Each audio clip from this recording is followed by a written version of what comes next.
Hey guys, today I will show you how to play billiard in 1 minute, so here we go. There are 5 points you need to know. First, leading hand. There are 2 options: open bridge, closed bridge. Second, body position. Always stand straight to the direction you want to play. Third, arm elbow.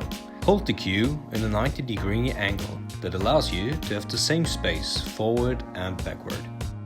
Fourth, ball spin. For playing front spin, hit the white ball on the top. For playing a stop ball, hit the white ball a little bit under the middle. For playing backspin, play the white ball below. Fifth, angle. With this angle, you have to hit the play ball left. With this angle, you have to hit the play ball right. So thanks guys for watching and have fun playing, and see you next time.